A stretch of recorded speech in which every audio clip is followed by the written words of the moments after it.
Okay, I'm back. Of course, the mouthpiece is still going strong in the background.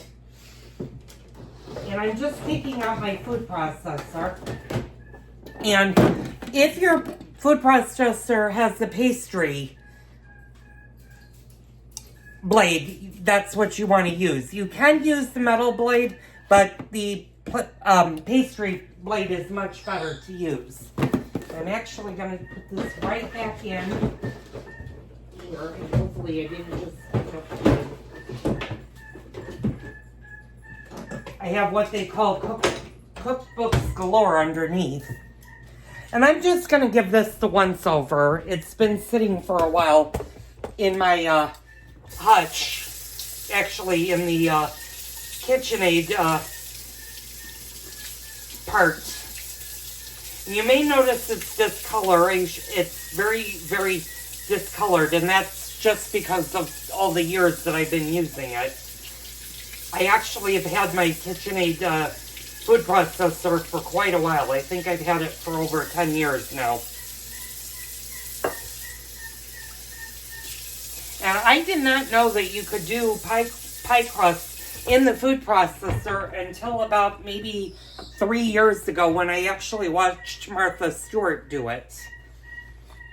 And it used to be adamant you had to do your pie doughs by hand. And y'all know, if you're old timers that have viewed my channel quite a bit, you know that I'm not great when it comes to doing pies.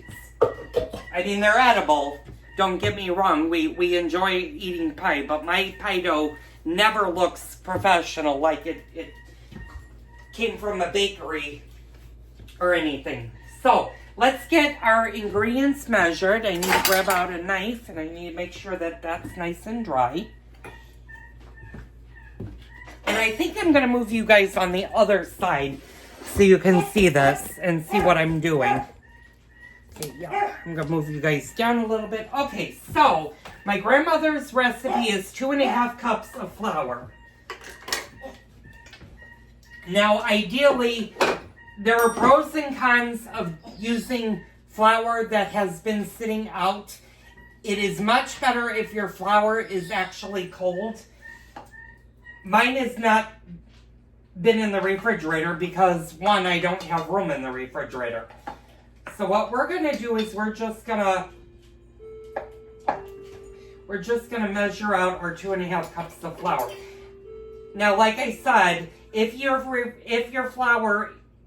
put your flour in the refrigerator for a few hours, or even the night before, measure it out, put it in the refrigerator, you may have better results when it comes to using cold ingredients. And you want to make sure everything is ice cold, because that'll make your pie doughs come out much better.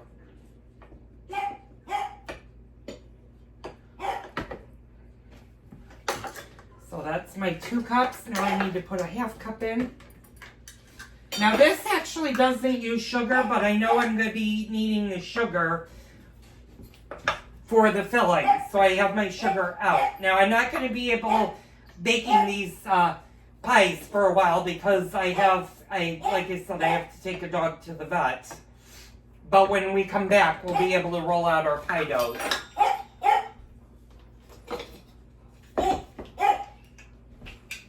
And I'm going to just put my flour back on the shelf because I won't be needing it anymore tonight. Now, this takes 3/4 cup of shortening. And like I said, I'm using the butter flavored shortening. And getting shortening out can be a trick. What I find is the easiest is if you have a tablespoon, to just take your shortening and pack it. You really want to pack it in nice and tight. And ideally, you do not want your shortening room temperature. You want to make sure your shortening is nice and cold, because the recipe will work a little bit better for you.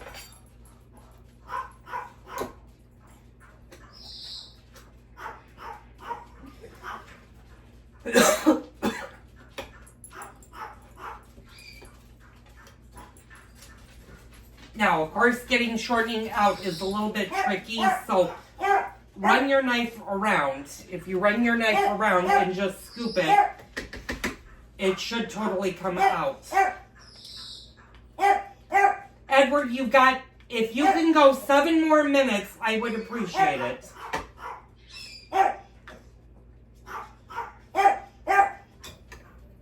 Okay, so that's our half cup of shortening. I'm just taking the shortening out, and then we're going to do the same thing with the 1/4 cup. And I'm glad I looked, that's actually a 1/3 of the cup. So I might have put a little bit too much flour in the thing because I used 2 and 3 and a 1/3 of the cup instead of. No, I didn't use the 1/3 cup. Never mind. I'm babbling to myself. Okay, so I'm doing the same exact thing, and you just want to make sure that you're. Bob, can you feed him? He's gonna drive me nuts. Does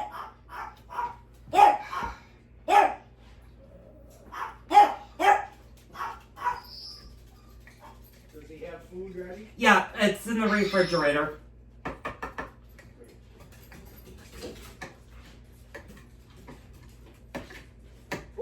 Yeah, he sees me baking and what? Ooh.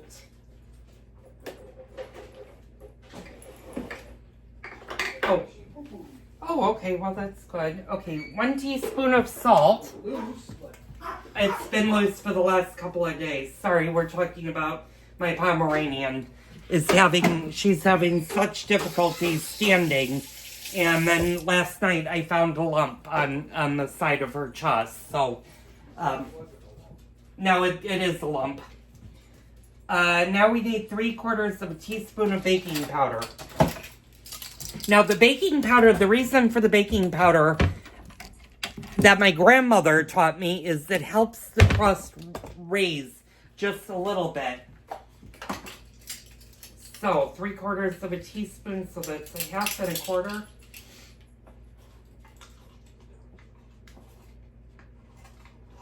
So that's the 1/4.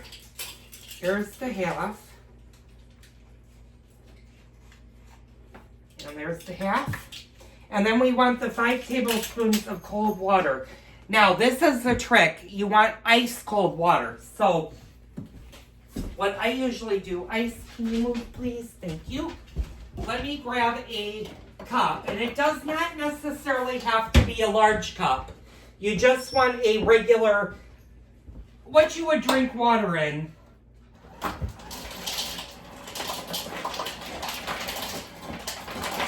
And fill it with water. Now I'm going to use water right out of the tap.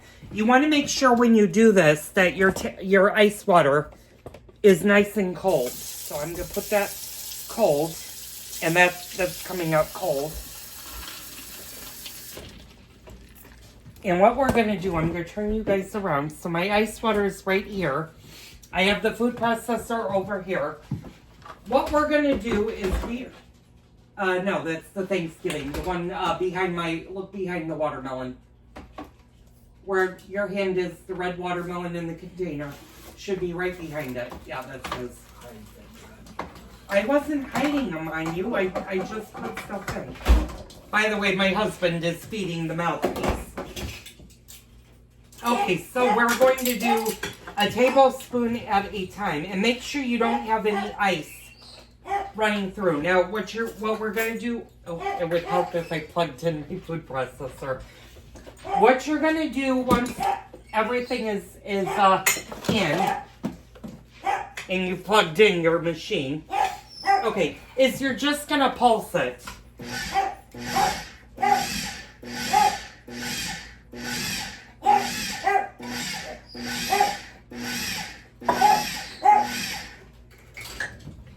And we're going to add, and you want to make sure you don't get any ice in your water. There's 1, or there's 2, there's 3, it's very, very important not to get any ice in your water. Or not to get any ice in your piping. And there's 5. We're going to see how that goes. And we're just going to pulse it a few times.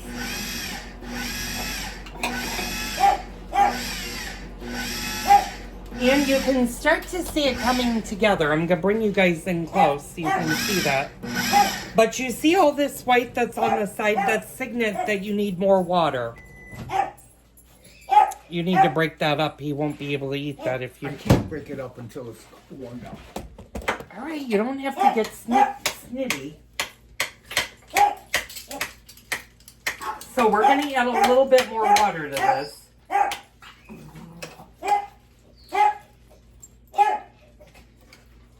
And we're just going to do a couple of tablespoons to start with.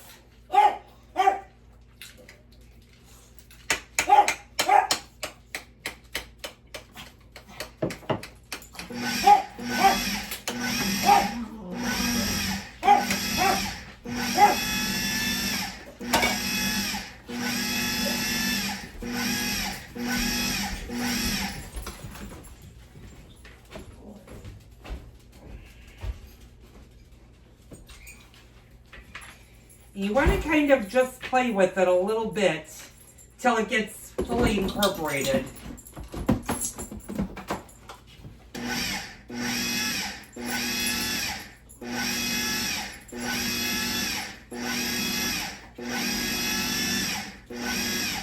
And I think maybe another 2 tablespoons will do it. If it starts to come into a ball, stop before it becomes a ball, because then what happens is yeah, that's enough water.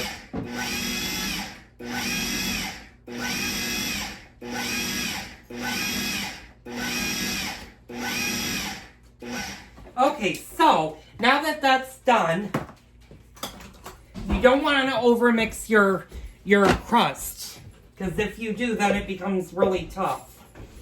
And you just want to get to the point where when you squeeze it, it holds together. And I'm going to bring you guys in close, and you can see that's holding together. It's not really doing that. So now what you want to do is you want to take your crust. Let me wash my hands really fast. You want to get either a sheet of wax paper. I'm going to move you guys up so I'm not like hunched over. You want to get either a sheet of wax paper or some saran wrap. Now I'm going to use saran wrap, and I don't usually have a lot of luck with saran wrap, but we're going to see how this goes today. That's one. And I'm going to move you guys back here so you can actually see this. I'm going to bring you down a little bit. So what you want to do, what are you eating? AC, what are you eating? Oh, you must be eating food. Okay, so my wax paper up there. Yeah, cling wrap and I never have had good success story. I always fight with cling wrap or press and seal. They all do pretty much the same thing to me. So while we have that. So what you want to do is divide your dough in half. And I'm going to take, yeah, that looks about like half. Okay, we're going to do half on this one. And what you want to do is you just want to kind of bring it into a round discus. And flatten it out as you do it, using your hands. And you want to work kind of fast with this, and you want to make sure that it is all nice and covered in your plastic wrap. And once it's like you have it nice and flat like this, what you're going to do is you're going to put it in your refrigerator, and you're going to put it in your refrigerator for about an hour, hour and a half, even up to 2 hours. What we're going to do is we're going to do the same thing with this. And hopefully I may have put a little bit too much on one, but that's all right. We'll see how this comes out. Like I said, my track record for pies or for pie crust, my pie crust would never win any awards at the county fair, but it'll taste good. So again, we're going to do the same exact thing that we did. Try to bring this a little bit more together though. And what we want to do is we want to just kind of get it into a discus. Okay. Alright, so we got our two pie doughs. Well, this one may not be sticking together too much, but we'll see. We'll see how it does. Open, it's opened. Okay. Right, get in there. And let's put these in the refrigerator just to chill out.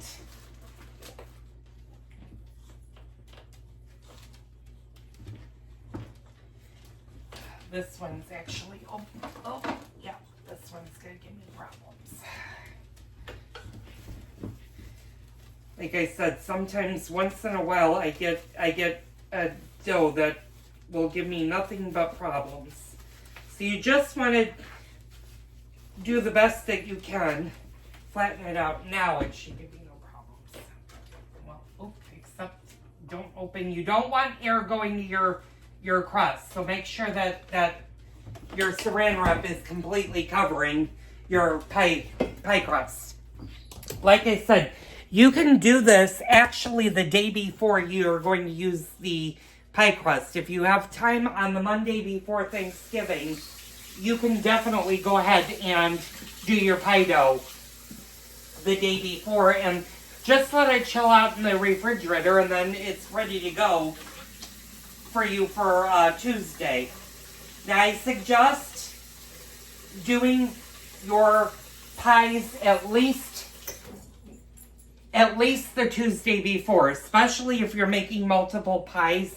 Make sure you leave enough space in your refrigerator for the two pie plates. And once your pies come out of the oven, what you're going to do is let them completely cool and then cover them with a layer of saran wrap and then put foil on top of that. And your pies will last you quite a few days. I've had pumpkin pies last up to a week in my refrigerator without any problem. So I'm going to stop the video for right now. It's 4 o'clock. Hopefully I will be back around 6:15, 6:30. Hopefully these roll out. That's the next problem, is whether or not they will roll out. But hopefully I won't have any trouble rolling them out. And I will show you how to do a pumpkin pie, a homemade pumpkin pie for your holiday planning. So stay tuned. Okay, I'm back for a second, and we're going to get off of pies, even though I'm drying my pie plate, and it's only 4 tons, so no time has elapsed. I also wanted to tell you, the Tuesday before your Thanksgiving holiday, after you've prepared your pies and they're in the oven baking, go ahead and start getting your stuffing ingredients ready. Cut your onions, cut your celery. That way, the day before Thanksgiving, you're not in a rush to prepare everything. You can actually make sure that things are getting done on schedule. So the Tuesday before, you can also, if you are making appetizers, if you're going to serve appetizers on Thursday, go ahead and start cutting those things and making those things and put those in the refrigerator. Now, your stuffing you don't want to make until the day of.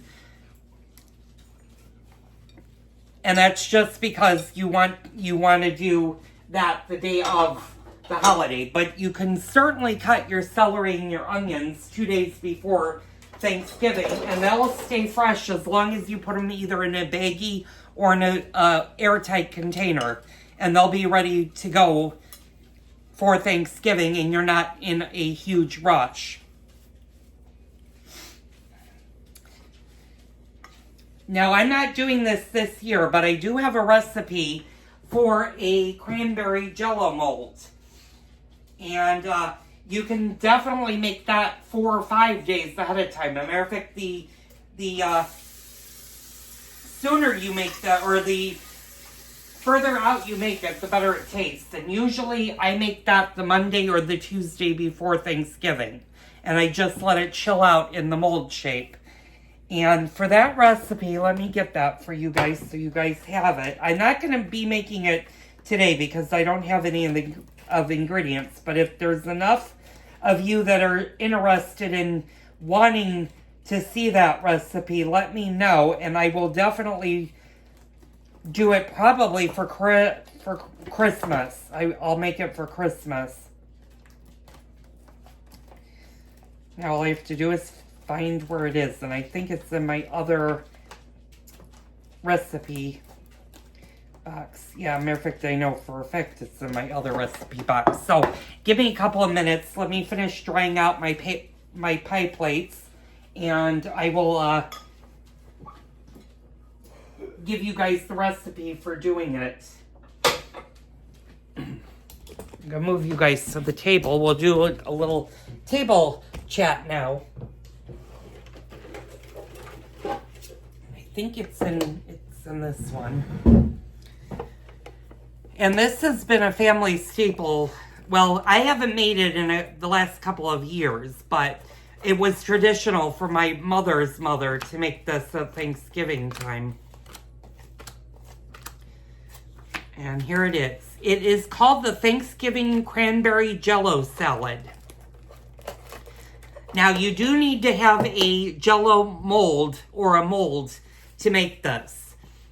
And the ingredients are 1 cup of sugar, 1 cup of water, 1 12-ounce bag of fresh cranberries. My grandmother uses the Ocean Spray fresh cranberries when she was alive. Half a cup of coarsely chopped walnuts, 1 8-ounce can of mandarin oranges, 1 8-ounce can of crushed pineapple, 1/4 cup of chopped celery, and 1 package or 3 ounces of raspberry gelatin. The directions for this is dissolve the sugar in the water, bring to a boil in a large pot, add the berries, return to a boil. Reduce heat and boil gently for 10 minutes, stirring occasionally till the berries pop. And you will hear them pop as they heat. Remove from heat, stir in gelatin, and cool completely. Add remaining ingredients and refrigerate for 24 hours. And that is the Thanksgiving Day cranberry jello mold. Now, I would have made this for tomorrow, but unfortunately, because I volunteer on Tuesdays at the pantry, I just don't have enough time to make it. And I don't have the cranberries. Well, actually, I don't have the pineapple or the mandarin oranges either. But that is a good little Jello salad if you like cranberries. It's a really good salad that has been in my family for quite a few years. Matter of fact, I think that goes back to my great-grandmother. So, what else can I tell you guys about Thanksgiving? Not really much. You want to get all of your baking, though, done the Tuesday before Thanksgiving. That gives you Wednesday to get your last-minute stuff prepped, such as getting your stuffing ready. But you're not going to mix your onions and your celery and your butter with the bread until the Thursday. So leave those separate, but you can get them ready by laying them out so that you know what you're going to do on Thursday and you're not fully concentrating with just the bird. You got the bird and the stuffing. Same with your vegetables. The Wednesday before the Thanksgiving holiday, you can go ahead and do your vegetables, get them cut up and all ready to go so that you have them at the ready as you're going to make your meal on Thursday, and you're not going to be doing everything all at once on Thursday. Get those things started. Sometimes you can go ahead, like mashed potatoes, you can easily make the day before the holiday and reheat them. Nobody's going to be the wiser as long as you don't have people hanging in the kitchen all day while you're trying to cook a big meal. So, once again, I'm going to stop the video. That was just a tidbit for the Thanksgiving holiday. I'll see you guys in a bit, and we'll get baking these pumpkin pies.